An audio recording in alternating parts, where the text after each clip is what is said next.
Hey, Dan. Hey. Hey, everyone.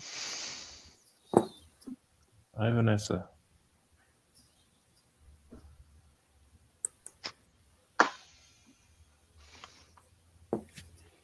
Yeah, we should do another tweet that it's starting, I guess. Oh, yeah. Thanks.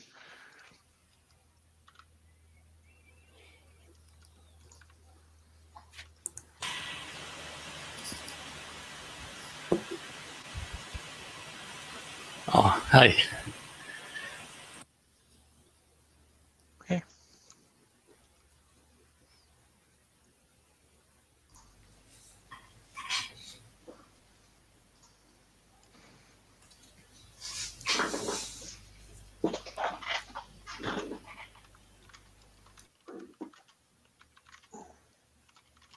There's Hernan.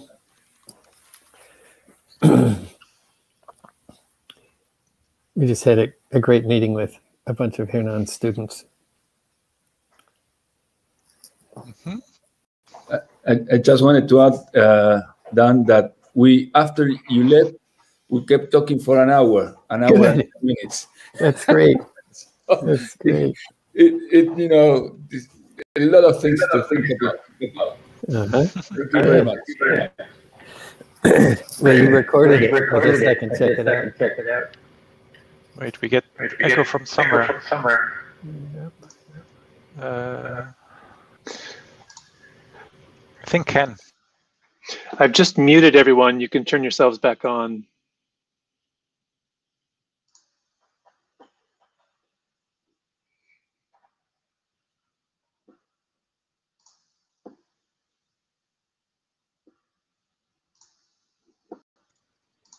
I guess I do have to unmute myself. You want to hear? And then too. Oh, yeah.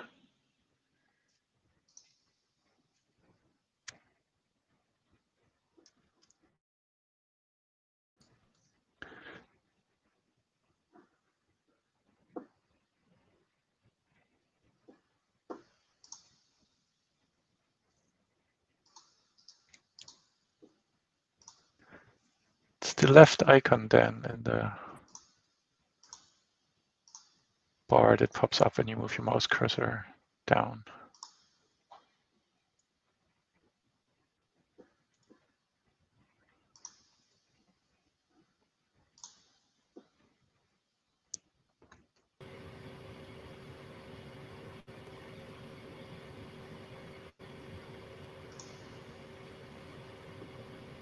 Hey, Ted.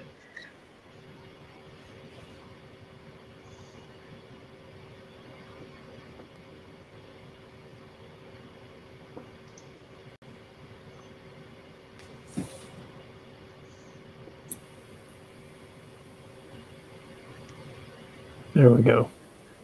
Yes, we can hear you, Dan. Oh, really? Ted is here. That's nice. Hey. Yeah.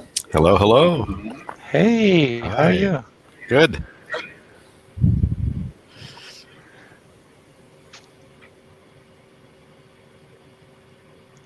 Yeah, we usually wait a few minutes to give people time to join.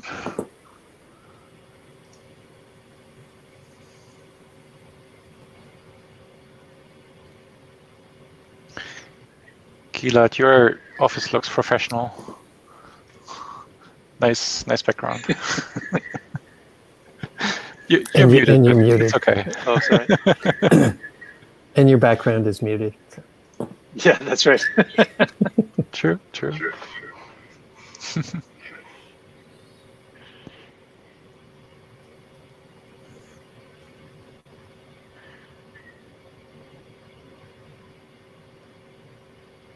Lots of Daniels today. I count 3.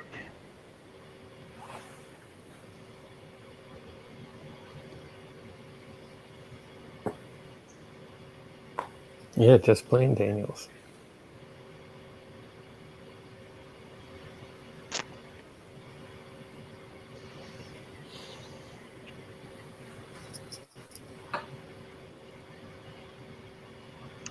Is there anyone who wants to do a little lightning talk. It's just like a 2, 3, 4 minute thing about things they're working on.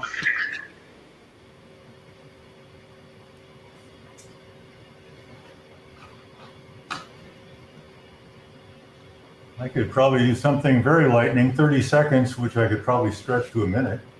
Sure. Go for Shoot. it.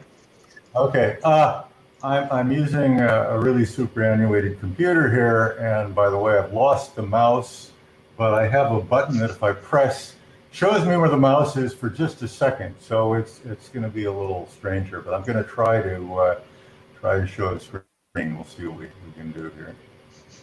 What is the computer? Oh, it's a 1990 version Mac. It's got a nice, beautiful display, but Intel, so it sucks power, and I don't use it much. But it has a camera, which is very useful for these things.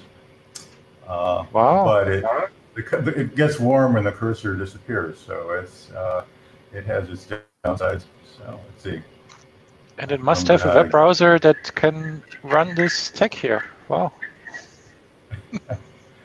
Yeah, well, I'm running Linux on it. I'm not running Mac OS. They stopped updating that. Okay, so I need to select window or screen. So I can find out. Hello. Hello. There's Ted. I can see you now. Hey. Yep. What a thing. Try that. And now. This application is almost, but not quite like Zoom. Yeah. Okay. Yeah. Well, this is when I gave the talk last week. This is something a track I skipped. I left out something that I just thought it was kind of cute, so it would be fun. Which is to, if I can come down here, bring up the color mix editor. So that's the usual 2D slice in a 3D cube with the elevator being the third dimension here, and HSV, RGB, whatever. And the thing about this is you can grab, if I can do it here, no, that's not what I want. I want the actual color. It's harder to do when you can't see the mouse. No, that's not what I want. I want to drag and drop. Let me try this again. There we are. Okay. So the idea is with drag and drop is you can do it everywhere, and it works with the tools. And the I can even move the elevator here. Anyway, so you can play around and get whatever color combination you like. And there's on the lower right hand of the color editor is the closest CSS3 web color. So if you actually want to do a named web color, you can do that. And if you like that better, you can grab that and drag it over here so you get the actual, boy, I didn't even see that. Let's try some different color here. Okay, here we are. You can drag and drop these just about everywhere.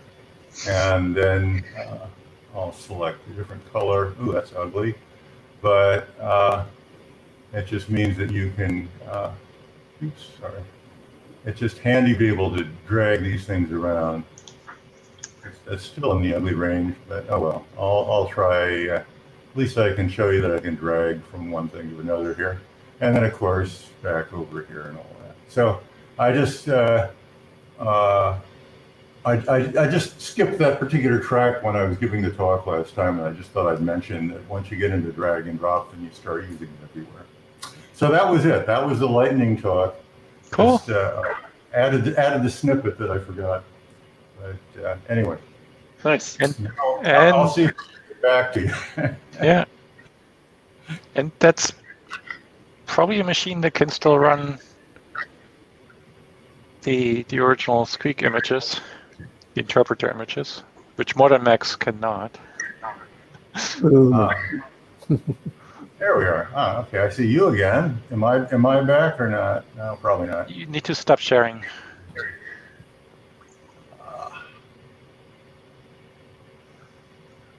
Oh boy, this is harder without a mouse. Start, stop camera.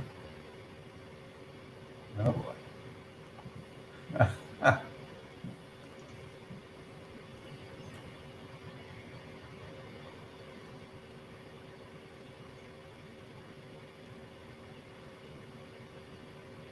Craig, can you? Oh, here, there it goes. Ah, I can share. I can share my screen. I have something to show too. Ah, yes. Technology is so wonderful, but it's Thank you, not Ken. really robust. So this is a lot of pixels. Hopefully you can see some of them. But it's a mashup of a bunch of things. Over here on the right is a piece of music software called Ableton Live, which is a professional multi-track audio workstation thing. And a few years ago, they embedded in it another system, a programming system called Max, in an extension for Live called Max for Live. So up at the top here is an example of a Max program called a patcher. And Max is a data flow language. So it's a visual thing. You connect boxes and cables together to model the flow of data through different operations. And so Max is made by a separate company that's collaborating with Ableton to do this. And they decided to embed within Max a Node.js extension. So now over here on the left, I've got Squeak.js running in a web browser, and I can make a WebSocket connection to the Node.js extension inside Max. And from Max, I can communicate with Ableton Live. So this past week, I've been playing with also connecting a physical control surface with motorized faders on it, which is pretty cute, to Squeak.js over MIDI, because most web browsers can speak MIDI. So now I'm able to use my physical control surface to control whatever I want about Ableton Live by going through this stack of APIs. And the performance is great. It's a lot of fun. Very neat. That's my Lightning thing. And I wrote a blog post about it too. If you go to thiscontext.com, you can read about it.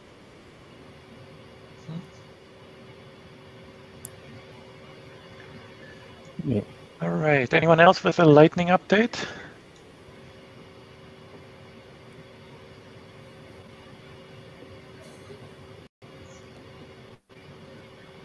If not, then welcome to the show, hosted by Craig and Dan and me.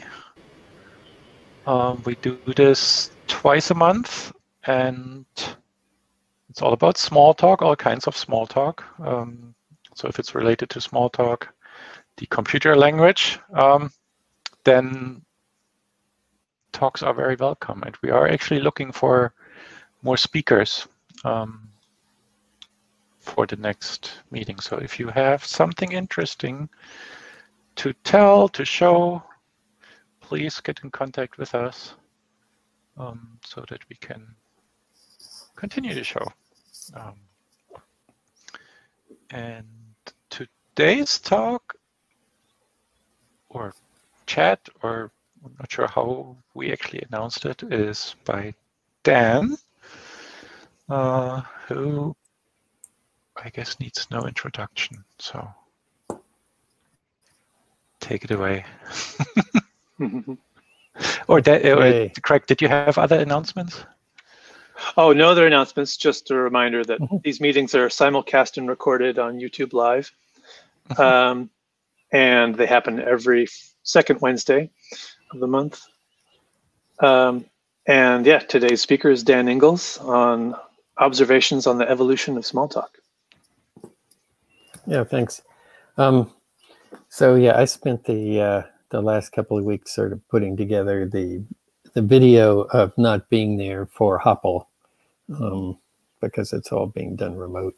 And the let me just share my screen here. So I posted a little bit about some of that history. We will get this.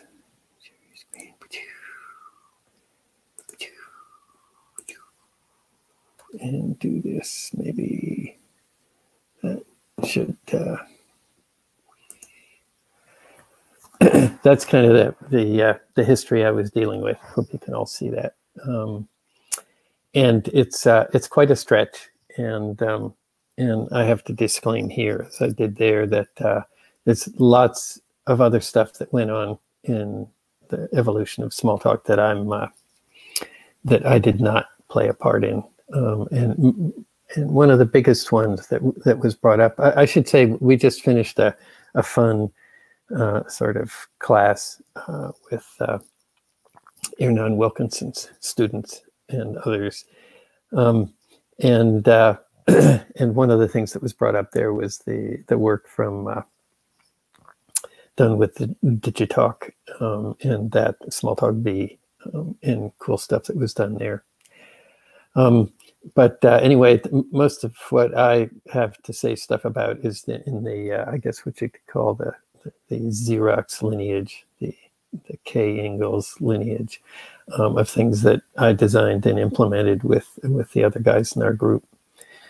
That does span from Smalltalk 72 to Squeak, so that's kind of nice.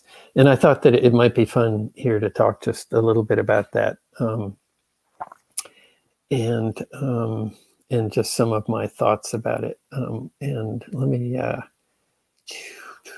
suppose the best thing to do would be to do this. So the first part is is kind of the execution time parse, the Smalltalk 72 and Smalltalk 74, which I just think was such a cool way to do things. You know, a language that parses as it goes is never going to win much in the way of performance, and it because you can't compile it, and even better than that, you can't even read it unless you read what every receiver would have done with every message. But of course, that didn't bother us, and we wrote programs assuming that people would read them the way we wrote them, and very quickly out of that evolved the style of OOP that we're kind of used to. And then the next big change is the change to Smalltalk 76 and Smalltalk 78, where I finally figured out a syntax that would be, you know, so you could parse things that looked pretty much like Smalltalk 72, and then a virtual machine that would compile those. And the big thing there, I hadn't realized this until sort of looking back. But the big thing there was that conventional compiling consisted of essentially putting together the same kind of things. You push things on a stack, and you call a routine. But what you did conventionally was to call some routine that was, you know, a function that expected arguments, and those of course needed to be linked. And that's why compile and link was such a slowdown in that.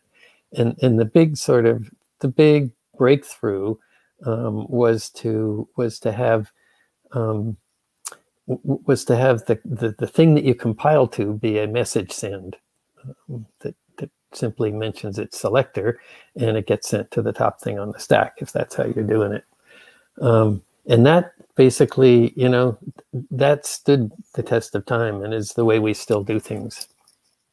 And Smalltalk 78 basically was the same as Smalltalk 76, except that we ported it out of OOZ and into an Intel 8086, where I made what I now view as the mistake of figuring out how to put the context in line. So we got out of that right after having done it. It probably was a contribution because it did make things go faster and people learned from that.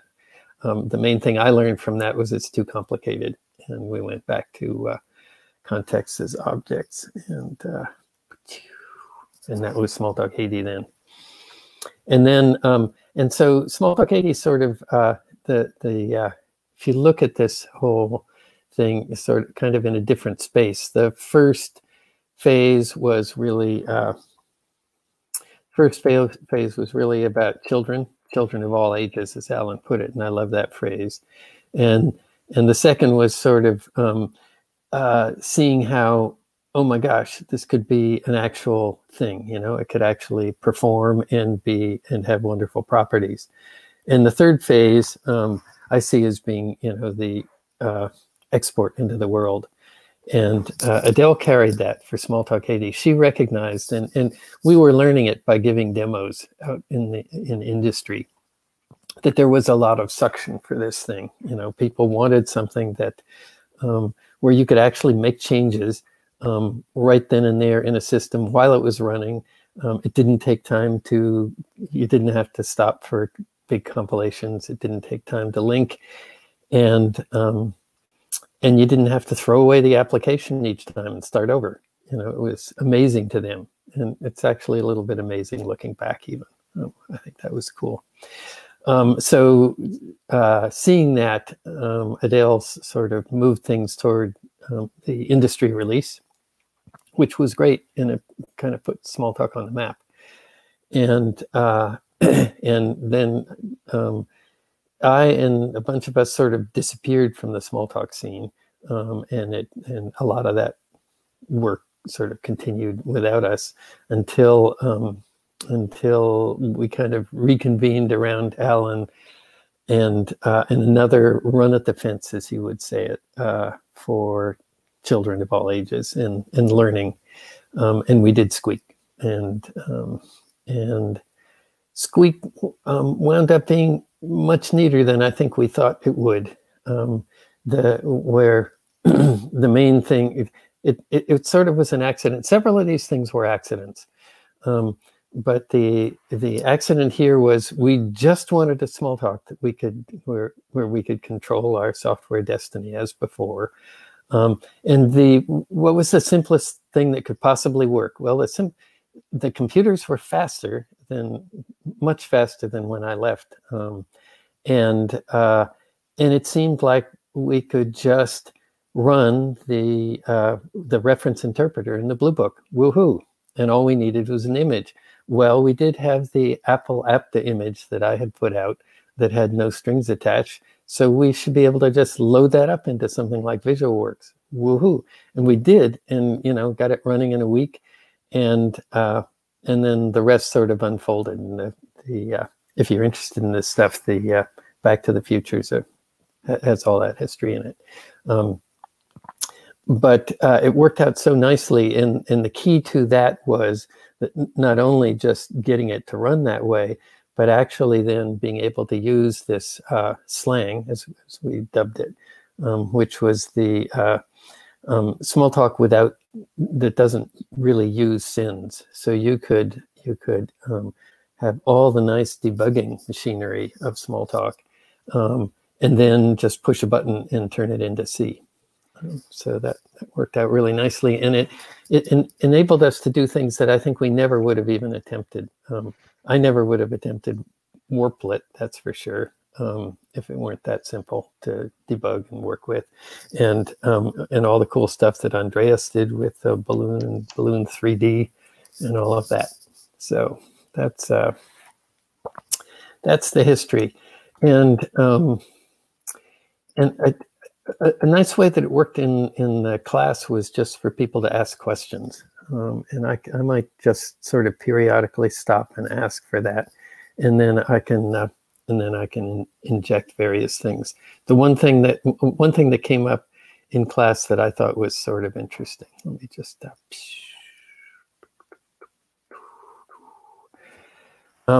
somebody asked about the term image and how did it get to be the Smalltalk image. And back when we were just getting Smalltalk 72 to run, we were resource limited, just a couple of us, and I wasn't looking for anything more complicated than it had to be. So the question was, well, gee, how do you save when you're done using Smalltalk 72? And it happens that the Alto operating system included a debugger called SWAT.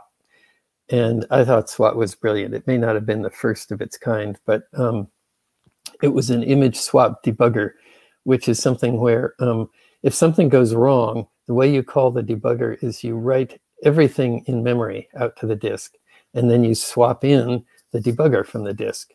And so the debugger has this sort of arm's length relationship with the thing that it's debugging living on the disk.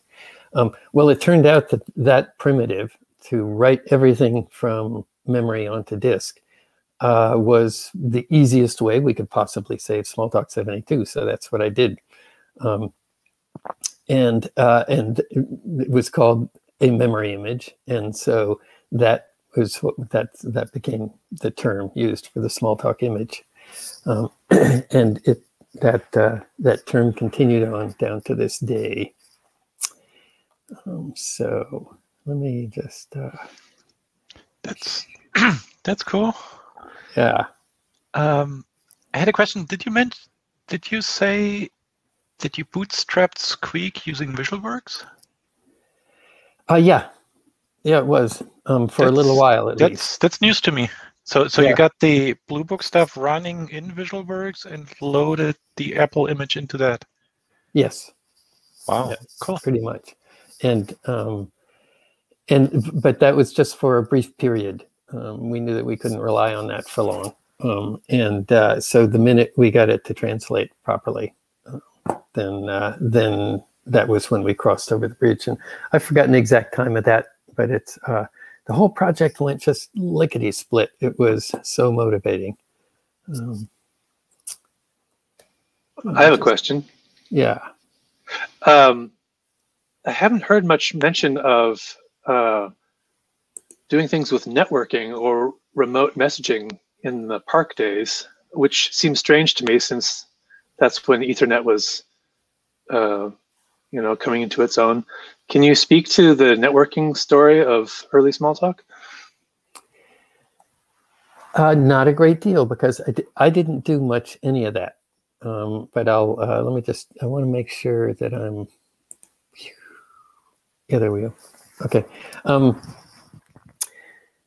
So I never worked much on the networking side, and within, let's see, all of these generations of Smalltalk,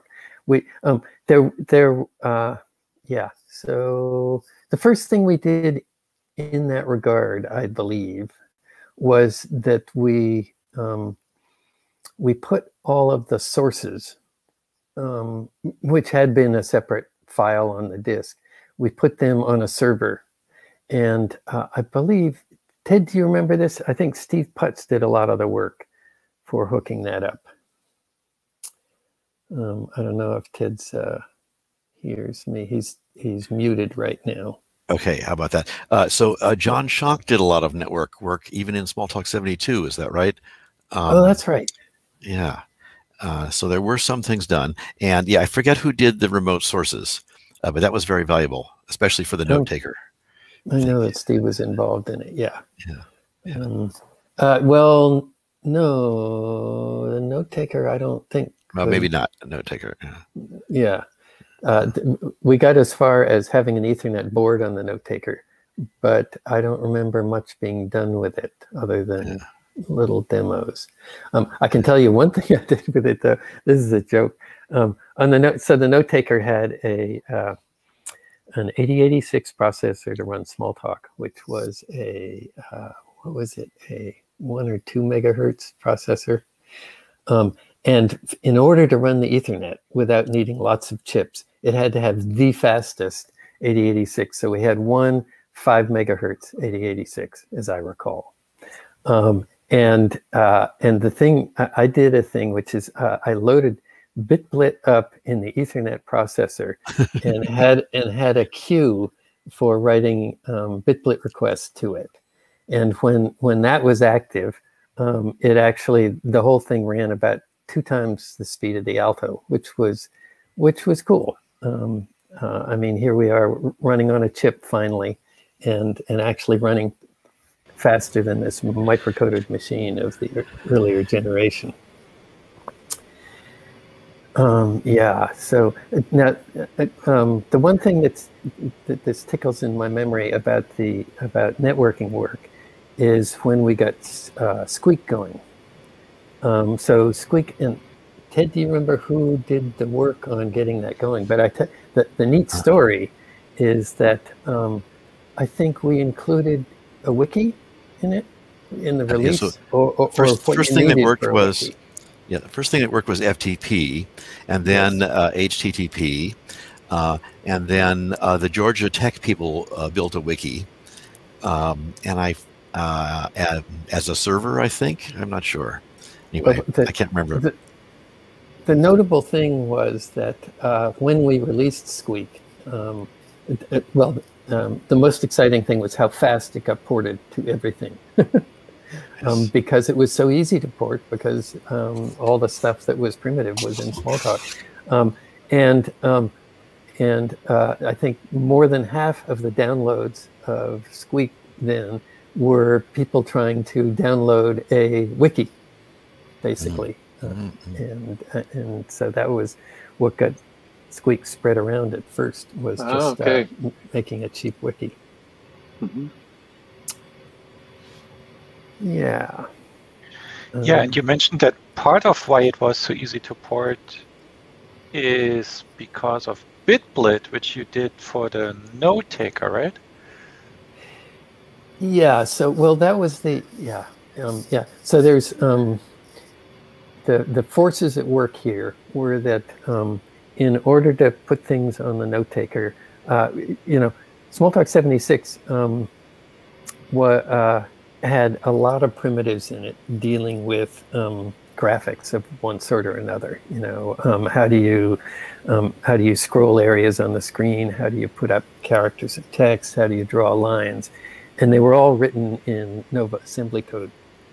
So if we were going to port it all to an 8086, it was like 16K of assembly code that would have to be rewritten, and I was not about to do that. But it had, earlier on, I had gotten BitBlit to work. And so kind of during this time when Doug was getting the note taker hardware built, I did a pass through all of the graphics and made a set of graphics routines that used no primitive other than BitBlit to do all of the graphics work. And got that, I had that running on the Alto. And then, so then when we ported it to the note taker, we just left all that stuff out. And the change, I think if I recall correctly, I think the size of the note taker interpreter was 6K versus 16K on the Alto. So it really worked to make that change. Yeah, and that made it then, it also made it more portable, so that the way things worked in the history was that Smalltalk 76 got ported to the note taker with almost no change, virtually no change in the language. And then when work continued on the bigger Xerox processors, they were done with that same note taker image. Well, effectively the same image, but the same set of primitives. So it was much easier to port to the Xerox machines. And I guess there was the D whatever, and then the Dorado, which was the big one that mattered to all of us. Is what we did all of our development of Smalltalk 80 in. Yeah. Do you remember, was there a slowdown between the primitives and the BitBlit versions? Let me understand. What you're asking is when I got the graphics working in BitBlit, but still in Smalltalk 76 on the Alto, was it faster or slower? Right. Like the line drawing, for example, like a primitive versus BitBlit version. So that actually, I believe the line drawing was slower because it it involves special case code written by none other than Ted Taylor. And it was, it ran fast. But of course, with the new version, you could have all sorts of pin nibs and modes of storing that we couldn't do before, for what that was worth. Yeah. Let's see. I'll tell you one little aha that I had while doing this was how, you know, Smalltalk 72 was so cool, and it actually was sort of going back in history. It actually it is possible to, in that system, do a lot more reflective stuff than we ever did, and I'll show you. Let me see. Maybe I can do this just quick enough that it won't take us too far off course.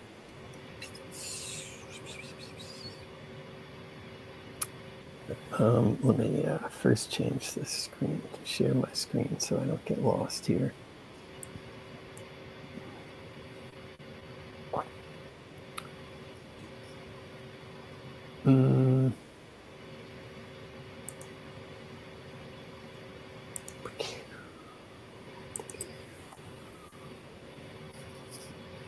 And see where we are here.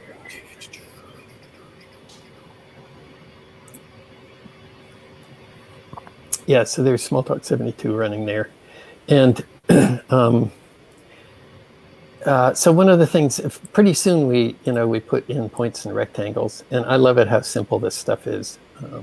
I'm just looking at the code over here on the right. You know, you can, here's a one-liner for is a point less than another point, and then here's you know, vector scaling and vector equality, and then let's see.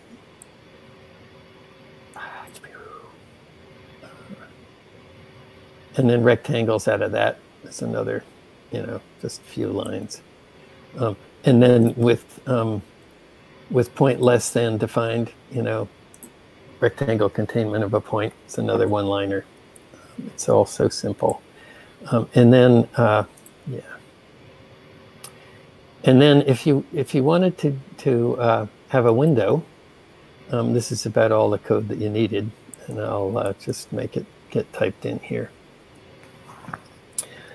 So basically, an is new that lets you create it from the mouse, and then to run it, it basically says, does the frame contain the mouse, and if so, you know, do what the regular text frame did, and then if you wanted to schedule those windows, that's another, you know, 6 lines or so. Where you can create one, and then if you want to run it, then you repeatedly tell all your windows to run. And if you get told to promote something, you take it off the queue and add it at the front. So with that, then just make the thing a little bit smaller and create a scheduler. And then I come over here and say, add window from user, and I can make a window that was in those couple of lines up there, and then I can come down here and say redo.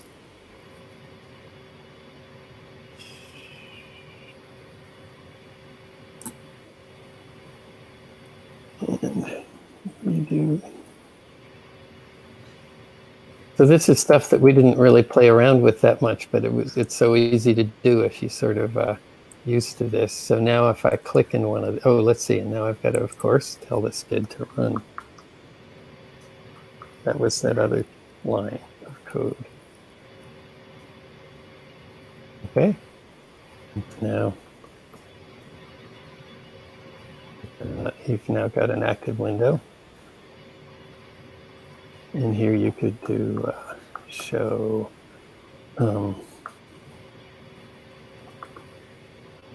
scheduler.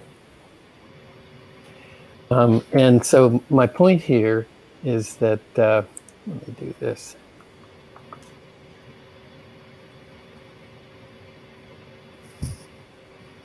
just, it didn't take much work to take this up a level to where you've now got multiple window programming environment, and that turned out to be exactly the direction we went. And so Smalltalk 74 had this kind of a setup where you had multiple windows like this that you could edit in. So it wasn't until a little bit later that we got mouse editing working nicely in our system. That was something that Alan and Diana worked on a good bit. And Alan took it on also. He had a wonderful sort of challenge, which is, what's the simplest text editor you can write? So that's a fun one to work on. But what we did then in Smalltalk 74 was we also backed up each of these windows with a file, which was really nice because then it meant, and we typically did a class per file. So it made it sort of a natural way to pass projects and classes from one person to another. And also if things ever broke, you had that to fall back on. So it was just kind of nice to see this evolution. And then that went unchanged into the first Smalltalk 76, which really was just, Smalltalk 76 was just like Smalltalk 74 at the beginning, except that everything ran about 20 times faster. Not everything. I mean, some things only ran 5 times faster, but a lot of stuff ran 1,000 times faster. So that was cool. So let me come back here. So let me just ask for questions.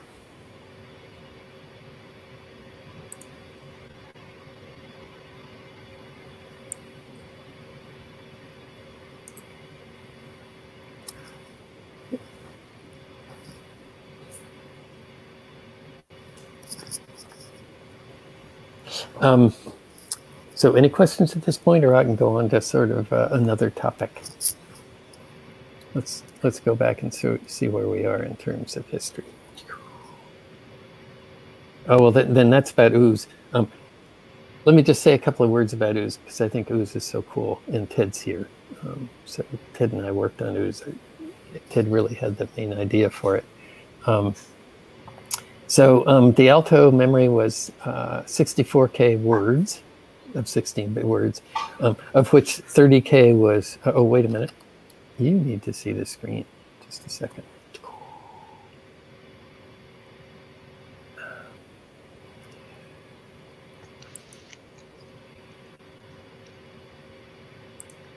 We did see the screen. Sorry. Yep. Yeah. Thank you. Dan, may I ask a question? Yes. You mentioned Apple Smalltalk and the release that I didn't know that you were part of that team at Apple. I believe you just said that, right? Yeah. What was the intention of that project? Was it to turn Apple Smalltalk into a commercial product? Was just a way to free Smalltalk for future use? I mean, did you foresee something like Squeak happening, or what were the feelings? Or what was going on at that time? Yeah. See, I'm going to go and do that. So the way this came about, let's see. So a bunch of us were feeling sort of an internal pressure, or at least I can speak for myself. I was feeling a real internal pressure to get Smalltalk out in the world, and it looked like that was not going to happen quickly, nor possibly in the way that I wanted it to happen in Xerox. And we had done the release. The commercial release happened in 2 phases, one of which, let me just get, I think it's, we don't need the rest of the background here. I'll just turn that off. Yeah.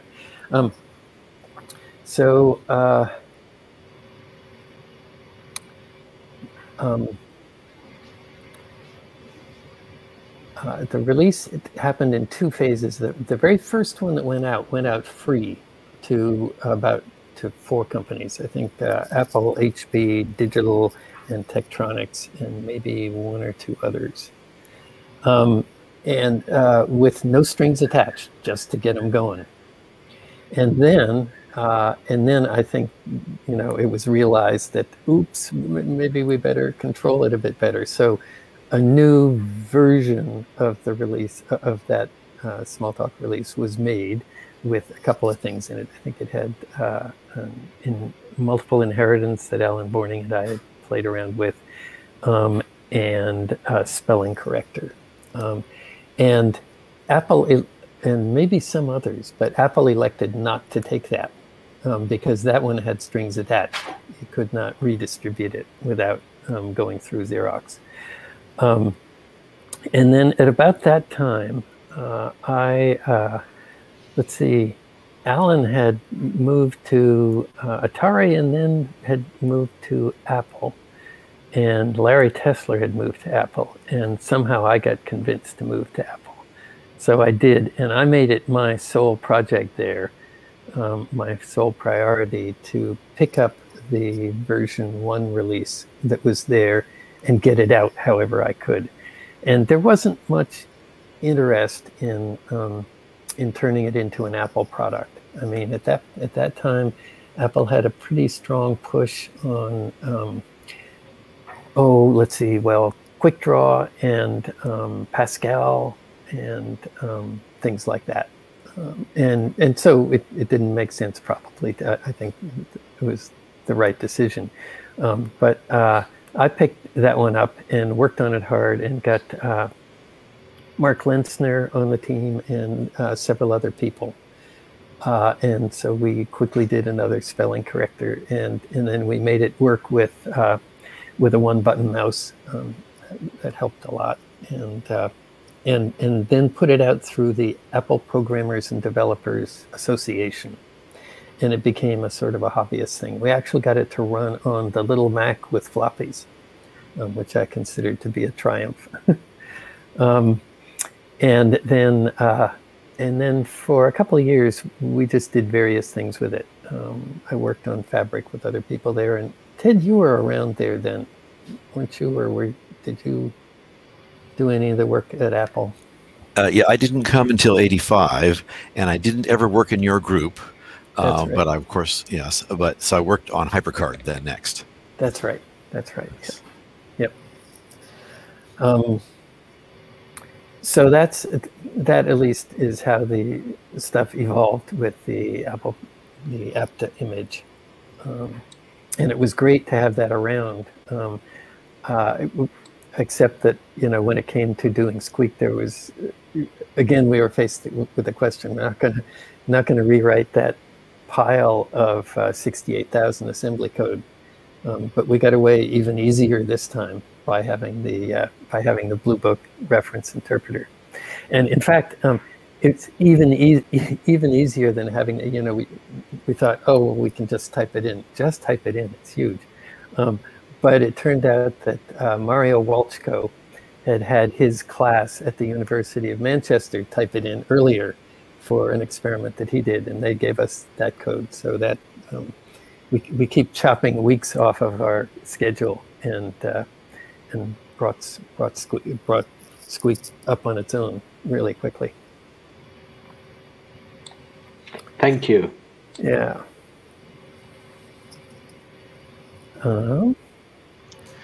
There's another question in the chat by John Reed. Let me go take a look at the chat.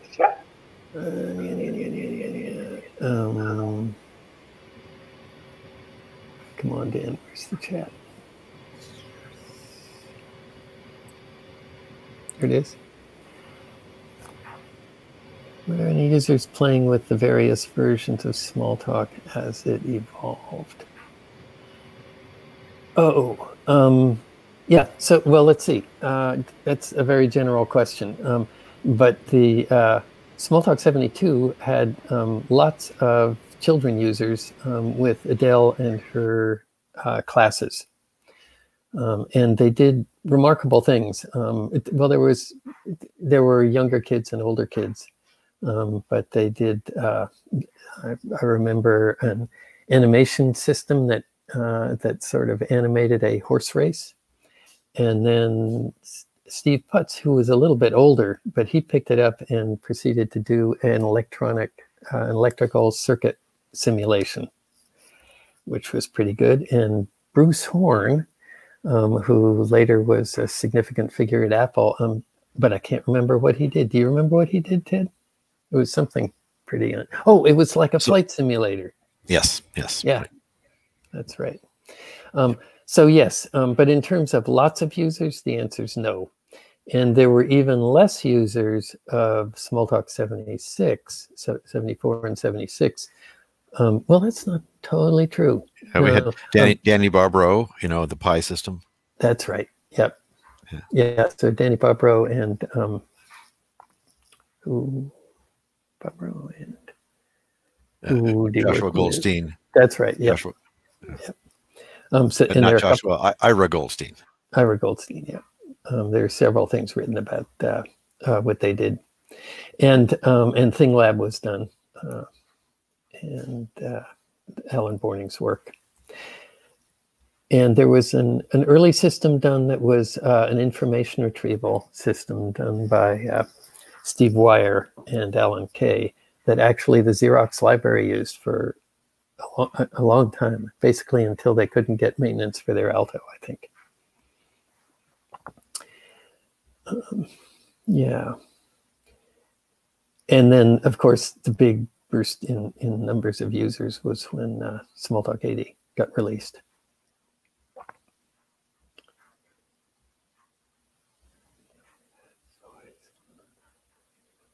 Okay. Yeah, so let's see what else. Let me go back to the... I think a lot of people may not know the story of how cleverly you transited between Apple and Imagineering, where you decided that you were able to put out the Squeak system on a website where anybody could take it and use it, and then you just walked to the other side of the glass and took it and said, "Thank you very much." Yes, I guess it did sort of work that way. Yep. I thought that was pretty clever. Yeah. And the other thing that was neat, I thought was neat at that time, was it was just so malleable. So, you know, we put it out with only a Macintosh implementation, and it was not much more than like a week before Ian Pumarda had it running, let's see, on Linux or Unix. And then not too much longer after that, Andreas Raab got it running on Windows. So like within basically a month, we did no work and got 3 ports. And the way, you know, the way the architecture of Squeak worked, they were from the get-go just incredibly compatible. And then we worked to make them even, you know, to maximize compatibility. So things ran sort of bit identical from one to the other. And regardless of Indianness, you know, you could stop in the middle of the debugger on one system, send a file to somebody across the planet, start it up on a different machine, and be right there debugging it. That worked out nicely.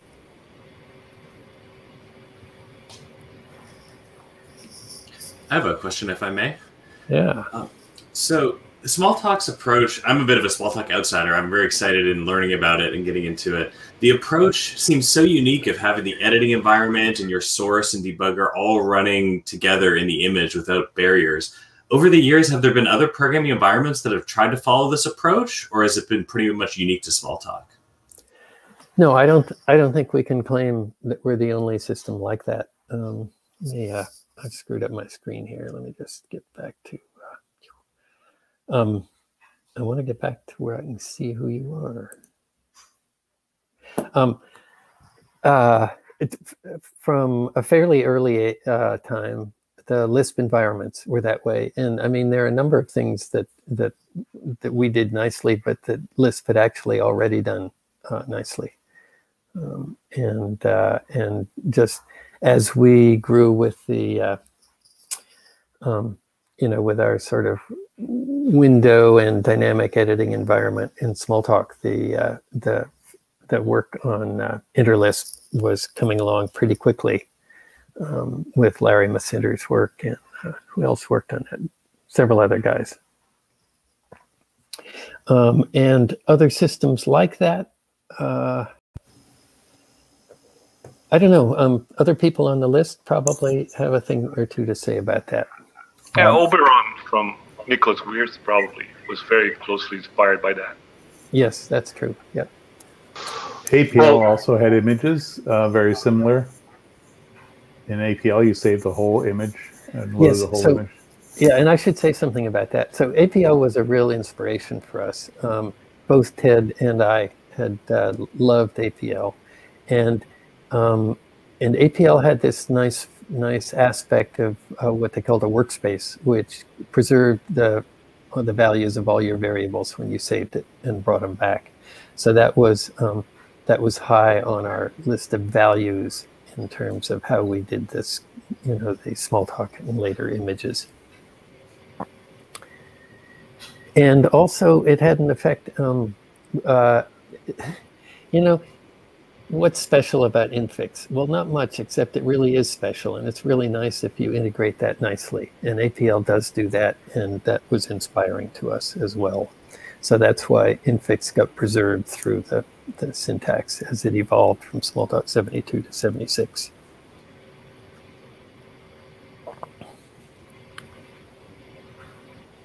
MacLisp had a pretty good user interface.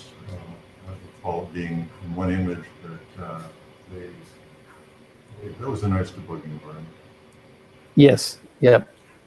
And I remember being inspired. I think it was them. I was inspired by something, and I think it was MacLisp, about their having done a nice job of numbers.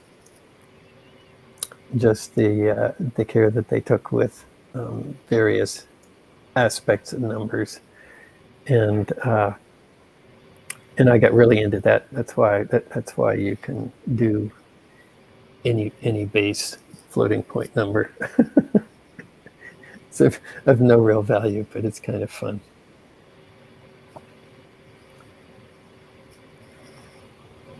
Back to Smalltalk users, we did have guests who came to Xerox PARC, and then we would hold their hand while they used Smalltalk to do things. And one of them was a guy, G. Spencer Brown, who was into finding prime numbers and things like that. And he was used Smalltalk to divide half a large integer that was as big as half the memory divided by another large integer that was as big as half the memory. And we were all flabbergasted, basically. That's right. Yep. That was the author of Law of Form, right? Yes, the very one. Anything to say about that book and what you guys thought about it, and if it helps you in any way? At the same time that G. Spencer Brown was visiting us at PARC, he had a proof of the four-color theorem that he was promoting, that nothing to do with the book, The Laws of Form. And the trouble with this proof was it was not a complete proof. And he believed that it was a complete proof. And every time he would go over to Stanford to give a talk about it, people would say, no, you haven't really proven it yet, and he was very frustrated about that. And I had a private tutoring from him about his proof of the four-color theorem, and I got lost also and couldn't see how it went through to the end. So, and it was very different than the final proof. This is a totally random question, but when I had my class at Purdue on programming languages, which was on how to learn programming languages, one of the things the professor did was hand out APL crossword puzzles as homework assignments.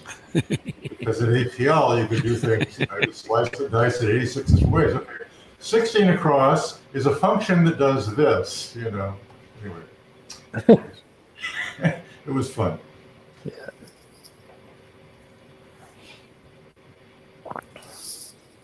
in answer to the earlier question, there were several people in the group who read the book "The Laws of Form" by G. Spencer Brown, and were inspired by it.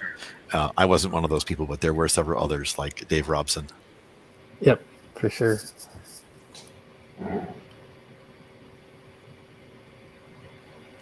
Sorry to insist on the issue, but did you consider taking it literally and implementing this distinction stuff and see what could be done in practical terms with it?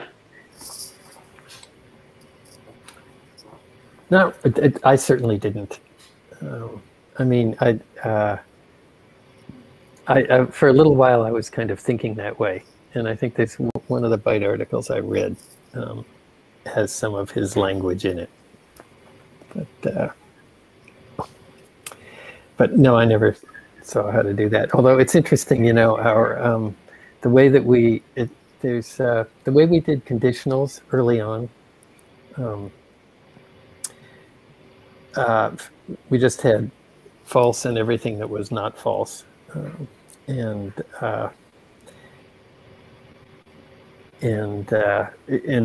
you know, that continued on for a while until we finally cleaned up conditionals in Smalltalk 80. But I think that was also not unlike the Lisp tradition of nil and everything that was not nil, which may have made more sense, but.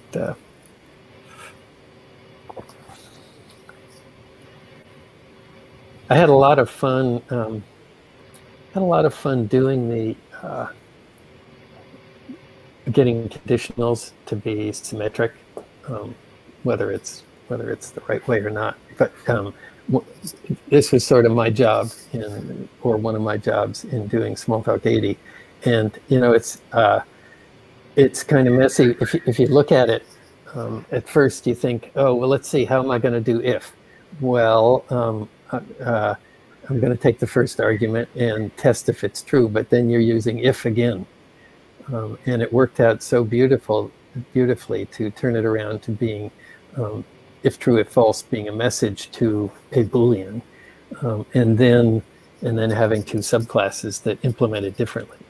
So what's neat about that is that the mere process of message dispatch on the type gives you conditionals for free. So the part of this that I dreaded, the circularity, just vanished as soon as I saw it to do that. So that was neat. It's interesting that in Self, that's actually how it was initially implemented. It only had 8 bytecodes and none of them were branch bytecodes, so you actually had to do all that. But in the latest version, David Unger wanted to make an interpreter more practical, so he makes it so the current Self bytecodes are a lot more similar to the Smalltalk 80 bytecodes. So you don't have branches and stuff. Yeah, cool. Yeah. So that was a nice back and forth exchange between Dave Unger's work at Berkeley and our project, and we certainly we were inspired by what he did for memory management and the generation garbage collection. I got a simple version of that working in the Apple Smalltalk, which had been reference counted before, and then the full version we did in Squeak, which may have even gone beyond that. What were you going to say, Ted? Morphic. We borrowed Morphic from Self also. Oh, absolutely, and yes. We even borrowed John Maloney himself, the author of Morphic there. Yep. Yeah, good point. Yeah. And Self went on to be a major influence on JavaScript. So the web browsers we're all using to have this conversation, I would say, have a lot of Smalltalk in their past. That's right. I'm a bit curious. I see a lot of love for Smalltalk 72, nostalgia, but nobody ever mentioned Smalltalk 74. Wasn't it a little bit better or improved or something like that? Oops. Yeah, so I can speak to that a bit. So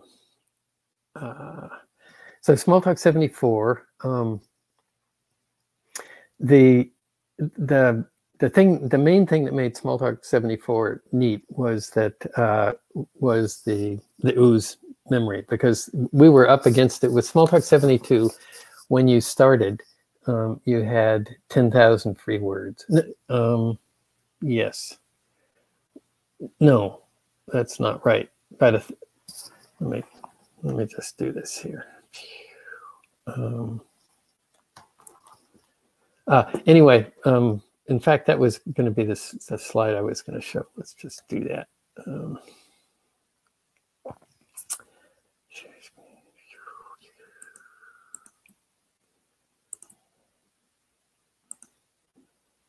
And then go here. So can you all see that? Yep. Yeah, great. So the Alto had 64K and 30K of it was taken up by the display, and another 16K by the interpreter and operating system, which left you with just 18K of object memory. Yeah, that's right, which is about enough for 2,000 objects, except that reading in the base definitions used up 1,000 of those. So there was room for about 1,000 free. And so what we managed to do was, with the scheme for ooze, we wound up being able to have 2,000 objects in memory at a time, which was just fine for a good working set of Smalltalk because it was very compact, and an address space of about 60,000 objects on the disk, which actually fit the size of the disk perfectly. So that was that worked out nicely. So but about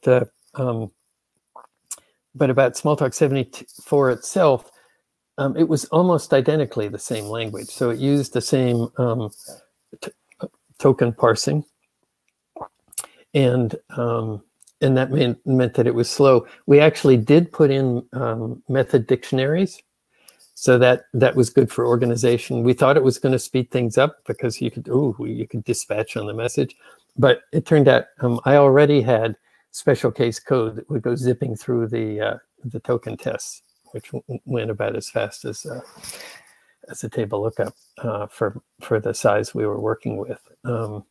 So basically, the only thing that Smalltalk 74 gave us was space and a decent, much better programming environment. As I say, it was multi-window with file backup for each of the windows, and the ability to do decent sized applications like this database example. And the most important big application that it ever did, which was to simulate Smalltalk 76. So Smalltalk 76 was basically ate its parent, because the minute we got it running, we never touched Smalltalk 74 again, because it gave all the same things, only faster. Does that answer your question about Smalltalk 74? Sure. That's great. Yeah. One interesting thing is I'm seeing some new microcontroller chips that sort of have this same feature. They have a RAM from 64 to 200 kilobytes of RAM. They don't have any internal flash like most microcontrollers, so you have to put a second chip, but then you get megabytes or even gigabytes. So maybe we could get Squeak to run on it by doing a virtual memory like this. Uh-huh. Huh. Like the Raspberry Pi Pico microcontroller is a good example of this, for example. Yeah. Has anybody in the list worked with that? Yeah.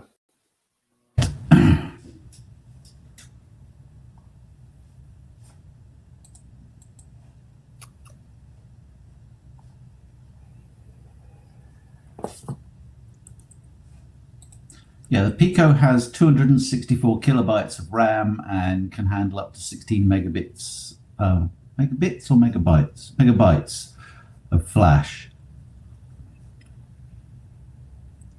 Oh, I didn't know that it had any limit. I thought you could put as much flash in external flash as you wanted in it.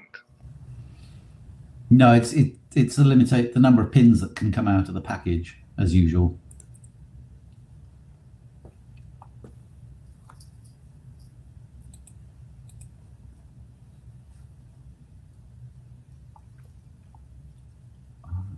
Trying to think of one or two things I thought I might show just for fun before we're done.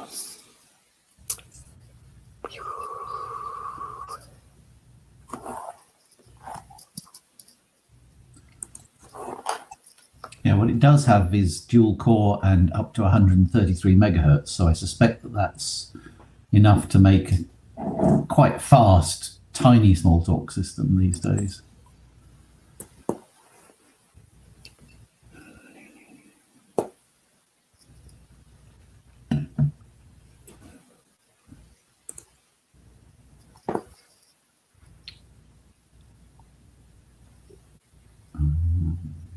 Yeah, I thought I'd. So when we got going with Squeak, we just had so much fun, and I thought I'd try and show a couple of examples. Back here, Dan. If I could only control the medium here.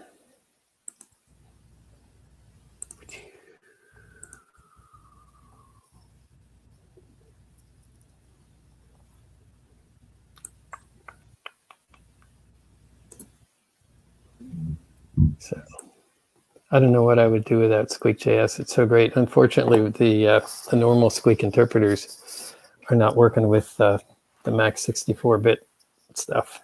So can you all see this? See a picture of Squeak? Yeah. Yeah. Yep. The one thing I thought I'd show, I mean, there's lots of stuff to show in here. But well, let's see. I'll show a little bit more.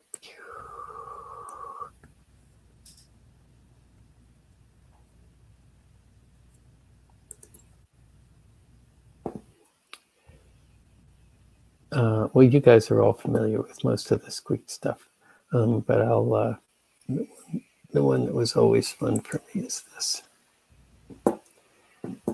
So this when I got text working in Squeak, I remember Alan was driving us somewhere in Los Angeles, and he said, you know, can you do links between text, because he wanted to do, you know, multi-column text layout, and he said, you know, it's easy. All you need is you know, an incoming and outgoing stream. So I said, yeah, okay.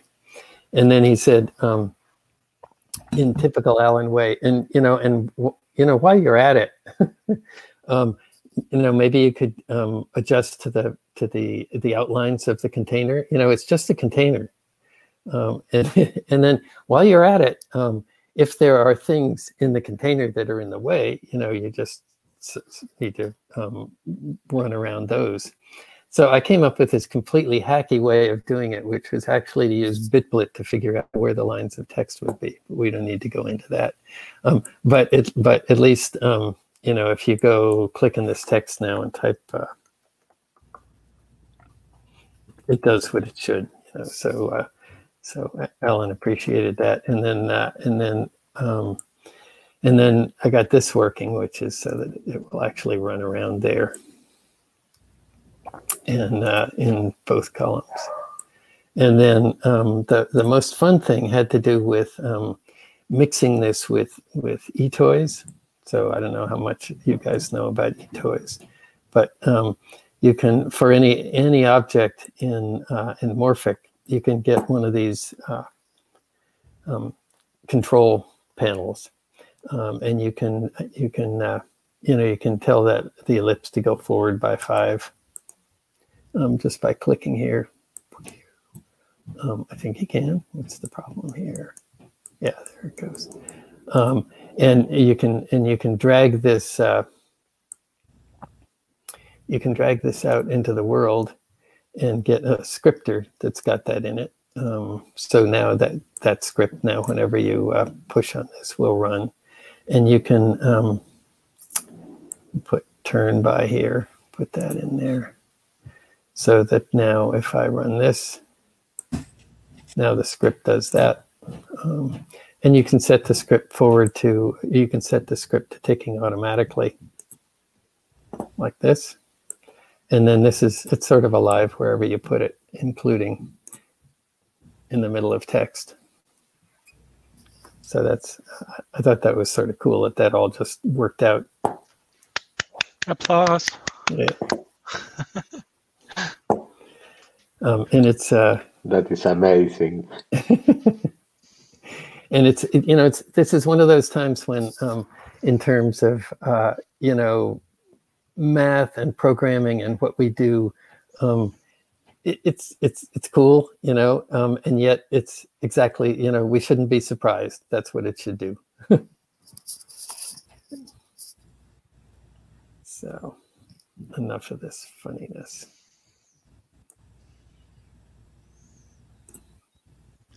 And to think that's now more than 20 years old too. Yes. Yep. Yeah. But it is nice that one thing that we got for those 20 years was being able to do it in every browser, thanks to you. Yeah, and I'm not sure what previous project. I'm not sure what else I have in here that might be of interest. There's a lot of stuff. Yeah, I think that's all I really wanted to show. That's fun.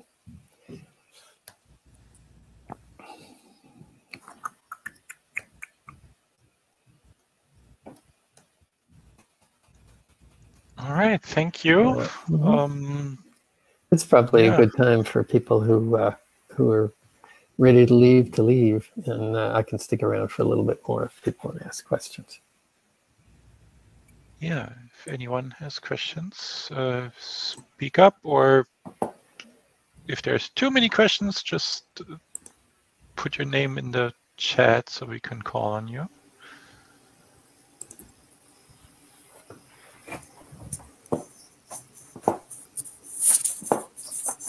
Bye, Gilad. I had a question about dispatch. So has anybody explored alternate ways of doing dispatch? I'm actually working on a new Smalltalk interpreter right now, and I have some ideas, but I'm wondering whether anybody's explored any other ways of doing the dispatch. So right now, I mean, obviously the semantics are that you have to go up through the classes until you find the method and so on and so forth. And the optimization, which I gather was due to Peter Deutsch, was the idea of putting the cache in the method that said where it is that we want to go. And I'm just wondering whether there's any other pieces of that design space that people have explored. So lots of work has been done basically in the general topic of just-in-time compilers. So yeah, Peter and many other people now have done polymorphic inline caches and stuff like that. Yeah. I don't know, and probably the most aggressive of these is the work of Elliot Miranda and his crew. Yeah, I'm quite aware of that. I'm just wondering whether there's any other approach that people have tried that either didn't work out or... One thing I did on a small Smalltalk core actually in Scheme was to do push everything down so that all the inheritance was pushed down at the dictionary at each level. So each object has its behavior, which is just a dictionary. And when you add a new method, then it goes to all of its children and like that. And but Elliot pretty much convinced me that PICS, polymorphic inline caching, was just as fast and probably less expensive to do. but it works fine. You know, if you just push all the methods down, and if there's an override, well then it actually stops that. So you have to know for each class what selectors you're defining, but it's an easy thing to do. Yeah, I'm looking at something kind of like that. So, thanks. Do you have any? Did you write a paper on that or anything? Is there anything to reference? No, I got some scheme code in GitHub.com Kentucky crosstalk. So that was just some ideas with doing Smalltalk in Scheme, where you're leveraging numbers and continuations and those sorts of things, and did that.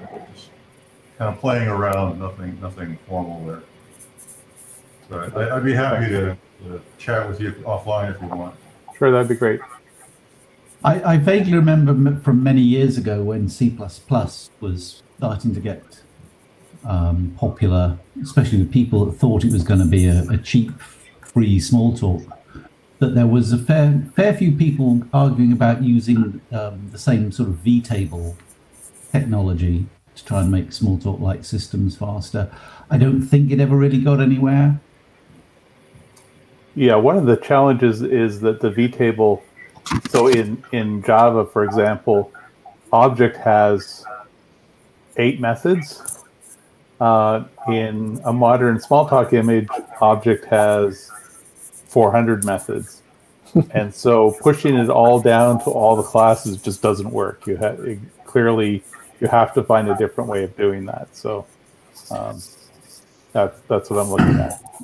Yeah, it was also far too static, I think, to be of much use. I mean, sure, you can do kind of interlocks of every time you do a compile, you look up your class hierarchy or whatever, and say, oh, that one's got to be invalidated, that one's got to be invalidated, that kind of stuff. But back then that was outside the scope of what most people were thinking was possible. I mean, remember, this is back in an era when the 4 megahertz 32-bit ARM was the fastest computer you could actually go out and buy. Right.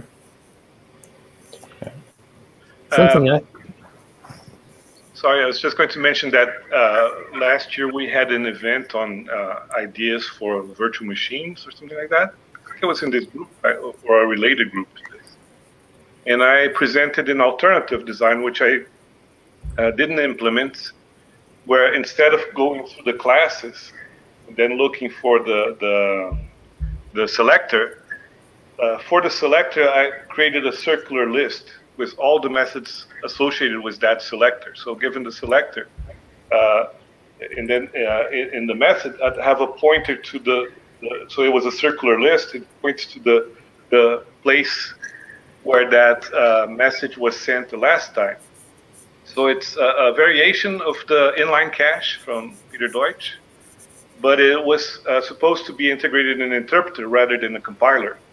So you'd patch have the bytecodes and it point to places in the circular list, and if it was the same class as the previous time, you just go directly to the method. If it wasn't, then you just had a not too large circular list to look at, and that also took care of inheritance, because it looked for a so if you inherited the method, then you wouldn't find it initially, and then you'd create a new entry for that inherited method. So I have the slides somewhere. I did them in Squeak, so it'd be a little bit harder to export than if it was PDF. I could put them somewhere, I think. That'd be interesting. Cool. I had a lot of fun figuring out various ways to make interpreters go faster. So you can, so you've got a dispatch table. You dispatch on what the bytecode is, but if you want, you can have multiple dispatch tables that basically depend on the state of the machine. So if you've just done a test and produced a Boolean true or false, depending whether it's true or false, you can branch to 2 different dispatch tables, and they obviously do different things with conditional jumps, as a very simple example, and you can get, you know, even more complicated than that. The most complicated thing I ever tried was to have a late bound send. So if you got a send instruction, it wouldn't actually create the context, but it would start and go as far as it could.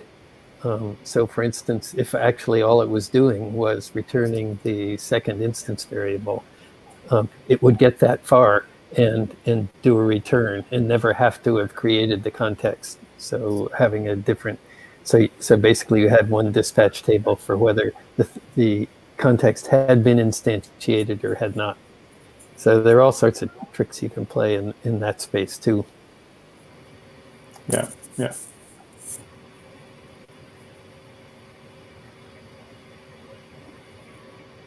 Hey Dan, I have a quick question. Given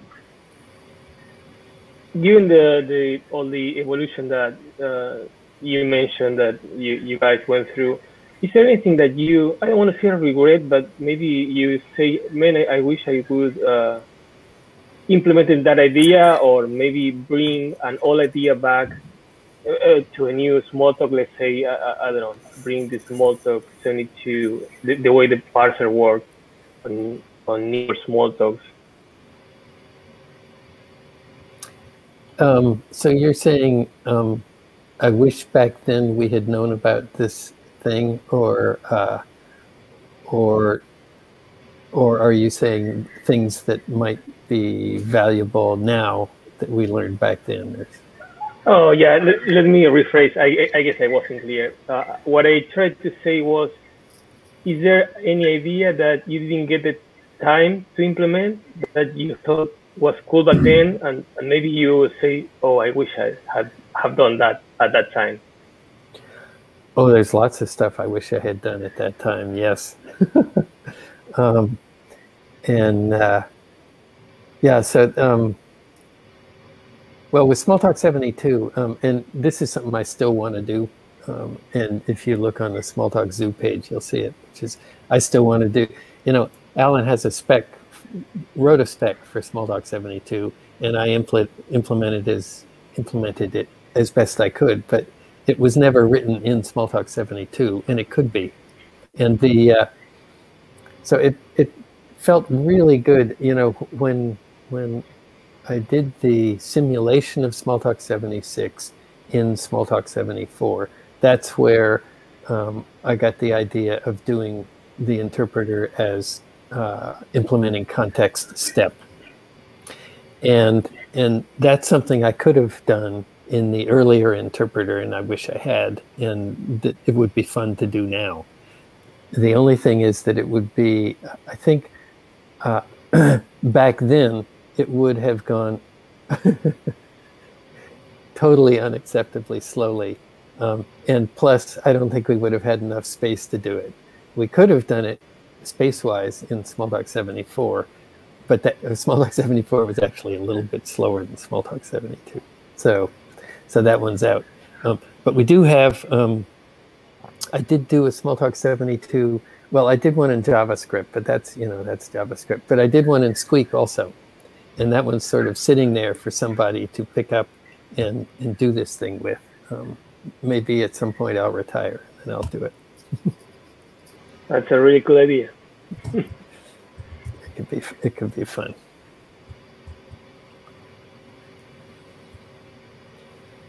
Well, this might be the time to let everybody go back to the other things they want to do.